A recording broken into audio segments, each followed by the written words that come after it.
रहे नैहर में कई गो दीवाना हो का बोल कोरोना बहाना हो। अरे इतना मत बोलो न तो ठीक ना होई।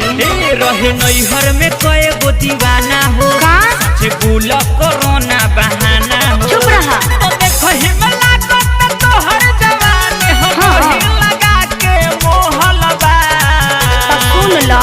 तो देखो हिमला तो हर जवान रोही लगा के मोहलबा। राजा के हुक्म नाही टोवला बा मोर जवानी सरफ से धोवला बा। राजा के हुक्म नाही टोवला बा मोर जवानी सरफ से धोवला बा। धोवला बा धोवला बा।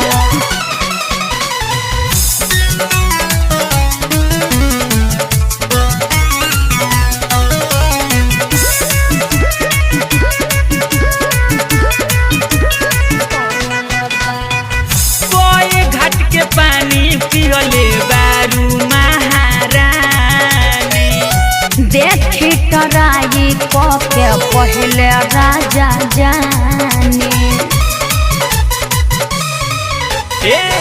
कोई घाट के पानी पियले बारू महारानी देखी टराई के पहले राजा जानी।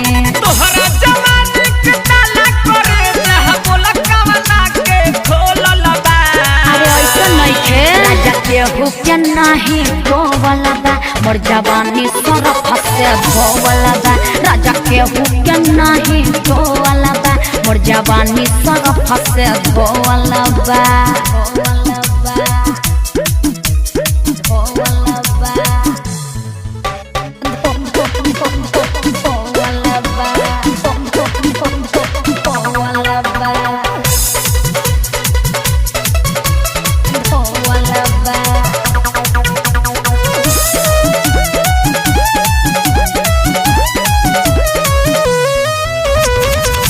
प्रीतम प्यारे दीपक कर विश्वास हो।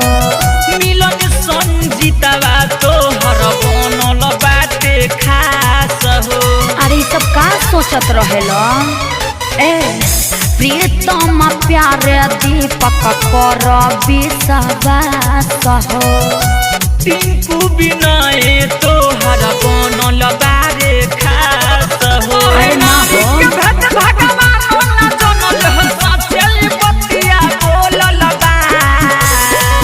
राजा के हुक्म नहीं टोवला बा मोर जवानी सरफ से धोवला बा।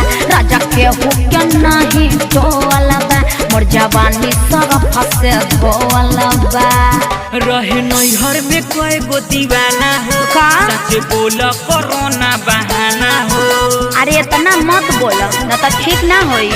रहे नैहर में कई गो दीवाना हो का सच बोल कोरोना बहाना हो। चुप रहा।